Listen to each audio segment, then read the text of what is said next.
हाँ तो भाई चैंपियंस वनडे कप का दूसरा मैच भी एक तरफा साबित हुआ। इसके अलावा ऑस्ट्रेलिया से इंग्लैंड ने रिवेंज ले लिया और सीरीज 1-1 से बराबर कर दी। और हॉकी चैंपियंस ट्रॉफी के मैच में भारत ने पाकिस्तान को सनसनीखेज मुकाबले के बाद 2-1 से शिकस्त दे दी। सबसे पहले हम बात करेंगे चैंपियंस वनडे कप की, जहां पर दूसरा मैच भी जो है वन साइडेड अफेयर साबित हुआ है। यहाँ पर शाहीन के लॉयंस को मोहम्मद हारिस के स्टेलियंस के खिलाफ 133 रन के भारी मार्जिन से शिकस्त हुई है। इस मैच में मोहम्मद हारिस ने टॉस जीता। फैसलाबाद के इकबाल स्टेडियम में टूर्नामेंट जारी है। यहाँ पर टॉस जीतकर पहले बैटिंग का फैसला किया। शान मसूद के 41 रन, बाबर आजम के 76, तैयब ताहिर के 74, इसके अलावा मोहम्मद हारिस कप्तान उनके खुद के 55 और हुसैन तलत के 50 रन की बदौलत बोर्ड पर 336 रन सजाए। 5 विकेट के नुकसान पर उन्होंने ये स्कोर बनाया। शाहिन शाह अफरीदी यहाँ पर उन्होंने 10 ओवर में 63 रन देकर 2 विकेट जरूर हासिल की, लेकिन बड़े ही ऑफ कलर नजर आया और जो उनको 2 विकेट मिली भी वो उस वक्त जाकर मिली जब बल्लेबाज अपना काम कर चुके थे। इसके अलावा हम बात करें तो उनकी कप्तानी में भी कोई ऐसा खास अलग सेंसर नजर नहीं आया जिसकी तारीफ की जा सके, क्योंकि फैसल अकरम एक चाइना मैन आपके पास बॉलर हो, उसकी मौजूदगी में भी आप सिर्फ 6 ओवर कराएं और वहां पर उसको एक विकेट भी मिली हुई थी, लेकिन उनका मेरे ख्याल में दुरुस्त तरीके से इस्तेमाल नहीं किया गया। इसके अलावा लेफ्ट आर्म स्पिनर खुशदिल शाह, जिनको रिजवान पीएसएल के दौरान कितने बेहतरीन अंदाज से यूटिलाइज करते हैं, यहाँ पर शाहिन शाह अफरीदी ने वो यूज़ करके नहीं दिखाया। 5 ओवर में हालांकि उन्होंने सिर्फ 24 रन दिए थे और अच्छी बॉलिंग कर रहे थे, लेकिन शाहिन ने उनसे भी कोटा पूरा नहीं कराया। अच्छा जी, अम्माद बट का मैं गलत नाम ले रहा हूँ, सॉरी। खुद उनको रन पड़े। इसके अलावा हाँ, आमिर जमाल को उन्होंने ज़बरदस्ती खिला दिया यहाँ पर, जो इंजरी का शिकार है। लेकिन उन्होंने उनसे 8 ओवर भी कराया गया, उनको ना सिर्फ खिलाया गया। 2 विकेट उनको ज़रूर मिली, लेकिन जैसा कि आप जानते हैं हम पहले ही बांग्लादेश सीरीज में उनको बड़ा ही मिस कर चुके हैं एक ऑलराउंडर को। और आगे हमारी इंग्लैंड के खिलाफ जो इतनी अहम सीरीज आने वाली है, वहां पर भी हमें आमिर जमाल की ज़रूरत होगी। लेकिन पता नहीं क्या ऐसी जल्दी है कि उनको वनडे कप का मैच यहाँ पर खिला दिया गया, जो इतना ज़्यादा इम्पोर्टेंट भी नहीं है। लेकिन भाई क्या कह सकते हैं, मैनेजमेंट को वहाँ पर वकार यूनुस साहब भी बैठे हुए हैं उनके साथ, शाहिन शाह अफरीदी खुद हैं, तमाम टीमों के मेंटर्स बैठे हुए हैं, हमारे हेड कोच भी रात में पहुंच गए, वाइट बॉल की गैरी कस्टन कल। तो भाई मेरे समझ में नहीं आ रहा कि क्यों आमिर जमाल को इस तरह से खिलाया गया इतनी जल्दी। और अगर खिला भी दिया था तो बॉलिंग अभी ना कराते इतने ज़्यादा और उनको बैटिंग करा लेते। लेकिन भाई खिलाया गया तो मर्जी पीसीबी जिस तरह चाहे यूज़ कर रहा है इन चीज़ों को। इसके अलावा जब हदफ के ताकुब में लॉयंस मैदान में उतरे शाहिन शाह अफरीदी के, तो फिर भाई 337 रन का पहाड़ देखकर सज्जाद अली पहले ही ओवर में मोहम्मद अली को रैश शॉट और लूज शॉट खेलकर कीपर को कैच थमा गए। इसके बाद अब्दुल शफीक आए, बड़े ही क्लिनिकल लगे, उन्होंने एक चौका भी लगाया था। लेकिन पता नहीं भाई उनकी फॉर्म वापस आगे नहीं देनी, चाहे बांग्लादेश के खिलाफ सीरीज में देखे आप, T20 उससे पहले देखने आप जितने भी उन्होंने मैचेस खेले, यहाँ पर भी वही का वही चल रहा था। एक अच्छा शॉट खेलकर फिर उन्होंने मोहम्मद अली को विकेट दे दी, जिस तरह गंदे शॉट खेलकर वो आउट हुए। तो इस तरह से 107 रन पे पहले आधी टीम आउट हुई और 203 रन पर पूरी टीम ढेर हो गई। यहाँ पर जादाद खान ने भी बड़ी ज़बरदस्त बॉलिंग की, उन्होंने 2 विकेट हासिल की। इमाम उल हक ने भी 78 रन स्कोर ज़रूर किए, लेकिन वो 78 रन किसी काम नहीं आए। हालांकि जहादात खान ने जिस गेंद पर उनको आउट किया था वो एलबीडब्ल्यू थोड़ा सा मुझे डाउटफुल लगा और अंपायर ने शायद गलती की उसे आउट देकर, क्योंकि sliding down the left side ball जा रही थी। लेकिन अगर इमाम उल हक आउट नहीं भी होते तो वो जीत के इतना करीब नहीं जा सकते थे। खैर दोनों मैच पहले एक तरफा साबित हुए। पहले मैच में मार्कर्स ने पैंथर्स को 160 रन से हराया और यहाँ पर अब स्टेलियंस ने लॉयंस को 133 रन से शिकस्त दी। अब तीसरा मैच आज खेला जाना है इसका डॉल्फिन्स और पैंथर्स के दरमियान। पैंथर्स को ना सिर्फ ये मैच जीतना है बल्कि अच्छे रन रेट से जीतना है, ताकि वो अपना जो खसारा है उसको कम कर सकें। और डॉल्फिन्स जिसके कप्तान सऊद शकील है और इसकी टीम के मेंटर सरफराज अहमद है, वो चाहेंगे कि अच्छा आगाज़ करे और टूर्नामेंट में अच्छी शुरुआत के साथ धाक बिठाने में कामयाब हो। खैर मूव ऑन करते हैं दूसरे मैच की तरफ, जिसकी हम बात करेंगे ऑस्ट्रेलिया और इंग्लैंड के दरमियान, जो कल कार्डिफ में खेला गया। वहाँ पर इंग्लैंड ने ऑस्ट्रेलिया को शिकस्त देकर 3 विकेटों से सीरीज 1-1 से बराबर कर दिया और पहले मैच की शिकस्त का बदला भी ले लिया है। तो भाई यहाँ पर पहले मैच की तरह इंग्लैंड ने फिर टॉस जीता और फिर पहले फील्डिंग का फैसला किया। ट्रेविस हेड और मैथ्यू शॉट ने बड़ा ज़बरदस्त आगाज़ किया।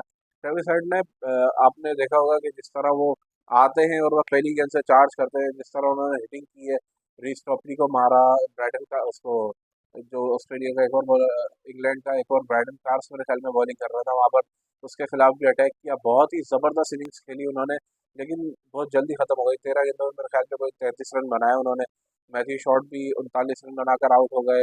इसके अलावा 50 आई एक ऑस्ट्रेलिया की तरफ से जैक फ्रेसर मैकगर्थ की, और 42 रन बनाए जॉश इंग्लिश ने। इस तरह से टीम का टोटल जो है उनका वो पहुंचा 193 तक। और जवाब में फिर इंग्लैंड की 2 विकेटें जल्द गिरी 34 रन पर। पहले 2 खिलाड़ी आउट हुए, उसके बाद 89 पर तीसरी विकेट भी गिरी।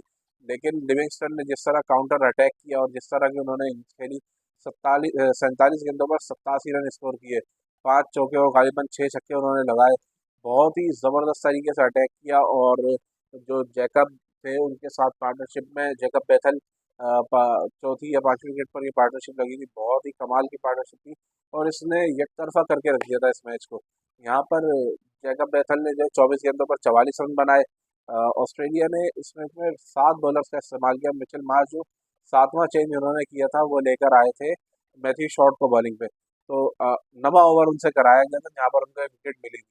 लेकिन उसके बाद फिर लिविंगस्टन और जो लिविंगस्टन और दूसरा क्या नाम था, लिविंगस्टन और जैकब बेथल, उनकी पार्टनरशिप में जिस तरह रन बने तो भाई मैच एक तरफा ही हो गया था। मैथ्यू शॉट ने आखिर में भी आकर अब विकेटें हासिल की। टोटल 5 खिलाड़ी आउट कर गए वो 3 ओवर में 22 रन देकर। लेकिन बहुत देर हो चुकी थी और 19 ओवर में इंग्लैंड ने हदफ हासिल करके सीरीज एक से बराबर कर दी। अब सीरीज का फैसला जो है मैनचेस्टर में होना है इतवार को। देखना होगा कि कौन सी टीम सीरीज जीती है। अभी बरतरी सबका साबित कर दी है। अच्छा जी, तीसरे हम अपने टॉपिक की तरफ बढ़ते हैं जो हम एशियन हॉकी चैंपियंस ट्रॉफी की बात कर रहे हैं।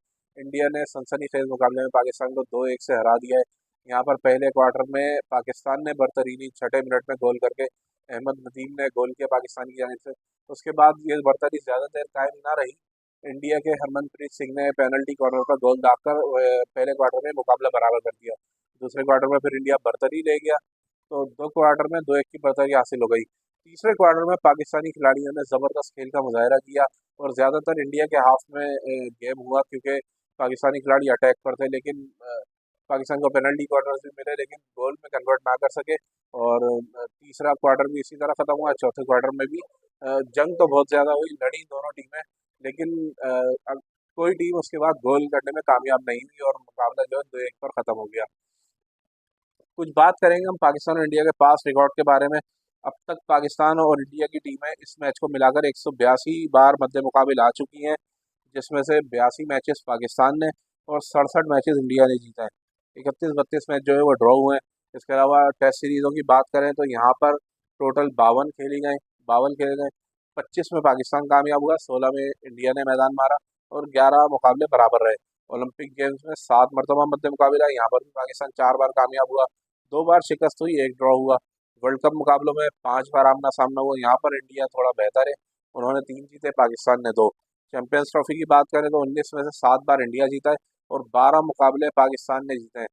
आप इन तमाम स्टेट्स को देखकर अंदाज़ा लगा सकते हैं कि पाकिस्तान हॉकी का माजी कितना सुनहरी था और अब हमारा क्या हाल है। इसी तरह एशियन गेम्स में भी 16 मैचेस खेले गए, पाकिस्तान 8 बार जीता, 5 में शिकस्त हुई, 3 ड्रॉ हुए। एशिया कप में इंडिया 9 में से 3 जीता है, पाकिस्तान ने 5 अपने नाम किए, 1 ड्रॉ हुआ। एशियन चैंपियंस ट्रॉफी जो वाहिद टूर्नामेंट है, यहाँ पर इंडिया जो है डोमिनेट कर रहा है पाकिस्तान को। 13 मैचेस आज के मैच को मिलाकर हो चुके हैं और 9 में इंडिया कामयाब हुआ है, 2 में पाकिस्तान फाते रहा और 2 मैच ड्रॉ हुए हैं। कॉमनवेल्थ की बात करें तो वहाँ पर 3 मैच खेले गए, एक एक जीता और एक ड्रॉ हुआ। FIH हॉकी लीग की वर्ल्ड हॉकी लीग की बात करें तो 3 में से 2 यहाँ पर इंडिया जीता है और एक मैच ड्रॉ रहा है, पाकिस्तान कोई कामयाबी हासिल नहीं कर सका। एफ्रो एशियन गेम्स में भी 2 मैचेस इंडिया ने जीते हैं और 2 ही खेले गए। अच्छा जी, अभी मौजूदा जो हमारी हॉकी की पोजीशन है वो हम पाकिस्तान रैंकिंग में 16वें नंबर पर है और इंडिया 5वें नंबर पर है। यकीनन वो हमसे बहुत बड़ी टीम है इस वक्त और जिस तरह पाकिस्तानी खिलाड़ियों ने मुकाबला किया ये वाकई काबिल तारीफ है।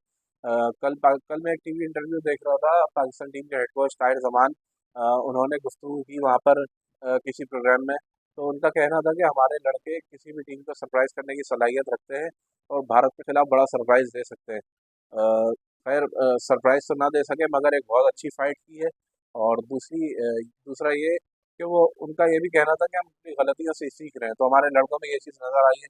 चाहे आप अजलान शाह टूर्नामेंट देखें जो पिछला हुआ है, या अभी भी ये जो एशियन हॉकी चैंपियंस ट्रॉफी चल रही है, पहले 2 मैच हमने ड्रॉ करने में कामयाब हुए थे लेकिन उसके बाद जापान और चीन के खिलाफ बड़ी ज़बरदस्त परफॉर्मेंस देकर सेमीफाइनल के लिए क्वालिफाई कर लिया। अब भारत के खिलाफ हम पहली नाकामी हुई है इस टूर्नामेंट में, लेकिन उम्मीद है कि वो अगले मैचों में जो हमारा नॉकआउट मैच है या तो जनूबी कोरिया से होगा या मलेशिया से होगा, तो देखना होगा पाकिस्तान टीम वहाँ पर कैसे खेल का मुजाहरा करती है। पहला मैच तो फाइनल भी पाकिस्तान और इंडिया के दरमियान ही खेलने का इम्कान है, क्योंकि इंडियन टीम बहुत स्ट्रांग है और पाकिस्तान भी जो है मजबूत कंटेंडर है। देखते हैं पाकिस्तान टीम नॉकआउट मैचेस में क्या करती है। दुआ है पाकिस्तान वहाँ पर कामयाबी हासिल करे और फाइनल के लिए भी क्वालिफाई करे। अगली वीडियो में मुलाकात होगी। लाइक, शेयर और सब्सक्राइब ज़रूर करें।